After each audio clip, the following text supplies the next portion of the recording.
Setiap dunia menyimpan kisah, perang, kejayaan, dan tragedi yang terlupakan. Inilah narasi masa lalu, tempat sejarah kembali berbicara. Oke, mari kita bedah sebuah transformasi yang luar biasa. Perjalanan Inggris selama Perang Dunia Kedua.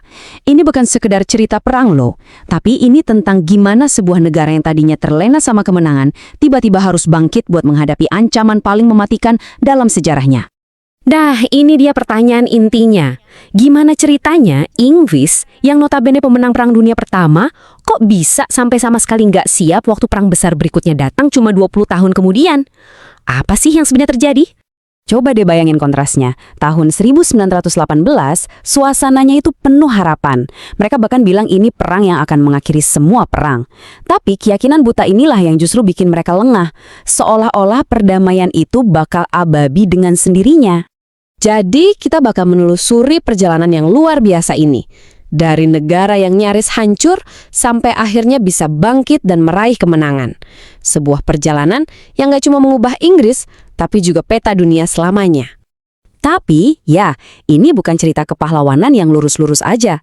Ini adalah kisah tentang penyangkalan, tentang keterlambatan, dan tentang keputusan-keputusan pahit yang terpaksa diambil sebelum mereka akhirnya bisa melawan balik. Oke, kita mulai dari awal ya. Jadi semua ini akarnya dari sebuah ilusi perdamaian. Setelah Perang Dunia Pertama, Inggris itu bangsa yang lelah dan terluka parah.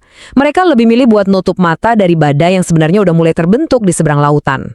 Coba lihat deh kondisi internal mereka waktu itu. Ada yang namanya generasi yang hilang, ekonomi lagi anjlok, dan anggaran militer dipangkas habis-habisan. Fokus pemerintah itu ya sepenuhnya di dalam negeri.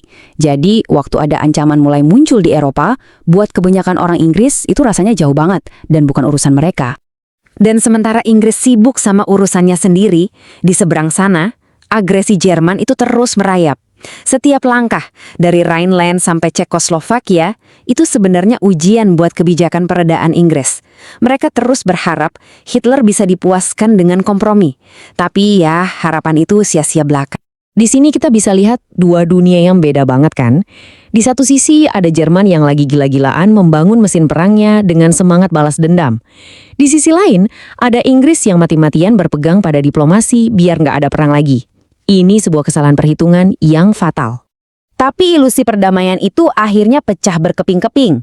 Inggris dipaksa bangun dari tidurnya dengan cara yang, brutal. Mereka dikejutkan sama kecepatan serangan Jerman yang menghancurkan semua strategi pertahanan mereka dalam sekejap. Masalahnya gini, sekutu tuh mikirnya masih kayak Perang Dunia Pertama. Dengan perang paritnya yang lambat, Jerman datang dengan taktik yang sama sekali baru. Blitzkrieg atau perang kilat.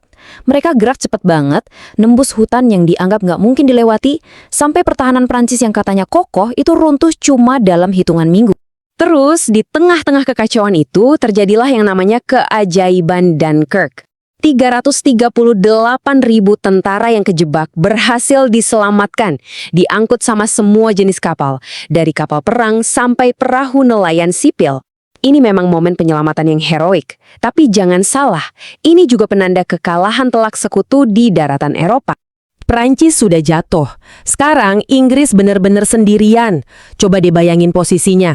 Mereka harus hadapin mesin perang Jerman yang kayaknya nggak terkalahkan. Dan ancaman invasi itu bukan lagi sekedar kemungkinan, tapi udah di depan mata. Dan justru di momen paling kelam inilah, seorang pemimpin baru muncul. Churchill nggak nawarin janji-janji manis. Dia malah bilang, saya cuma bisa tawarkan darah, kerja keras, air mata, dan keringat. Kejujuran yang pahit ini, anehnya, justru yang menyalakan kembali semangat perlawanan bangsa Inggris. Sebelum bisa menginvasi daratan, Hitler harus menguasai langit dulu. Pertempuran Britania pun dimulai. Di atas kertas, Angkatan Udara Kerajaan atau RAF kelihatannya bakal kalah. Jumlah pesawatnya lebih sedikit. Tapi, mereka punya satu senjata rahasia. Sistem radar chain home. Teknologi inilah yang bikin mereka tahu musuh datang dari mana, jadi mereka bisa mengerahkan pesawat mereka yang terbatas dengan efisiensi yang luar biasa. Nah, karena frustrasi nggak bisa-bisa ngancurin RAF, Jerman bikin kesalahan fatal. Mereka ganti target dari pangkalan udara ke kota-kota sipil. The Blitz pun dimulai. Tujuannya mau bikin mental rakyat jatuh. Yang terjadi malah kebalikannya. Serangan ini justru ngasih waktu buat RAF buat pulih dan malah membakar semangat rakyat untuk nggak akan pernah menyerah. Inggris berhasil bertahan. Dan dari sini, perangnya masuk ke fase baru.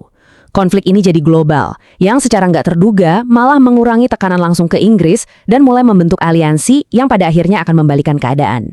Sementara itu, ada perang lain yang nggak kelihatan di bawah permukaan Samudera Atlantik. Kapal selam U-boat Jerman dengan taktik Wolfpack mereka nyoba mencekik jalur suplai Inggris. Ini benar-benar perang untuk bertahan hidup. Tapi berkat sistem konvoi, sonar, dan yang paling penting, pemecahan kode Enigma, sekutu pelan-pelan berhasil memenangkan pertempuran vital ini. Lalu, ada 3 kejadian besar yang mengubah peta perang sepenuhnya. Pertama, invasi Hitler ke Uni Soviet yang membuka front timur raksasa dan menguras sumber dayanya. Kedua, serangan Pearl Harbor yang menyeret raksasa industri Amerika ke dalam perang. Dan ketiga, kemenangan Inggris di El Alamein. Ini kemenangan darat besar pertama yang mereka butuhkan banget buat naikin moral.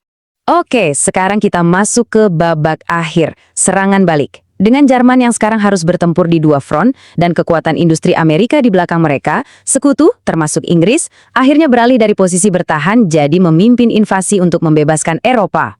Puncaknya ya ini, D-Day, 6 Juni 1944. Ironis banget kan?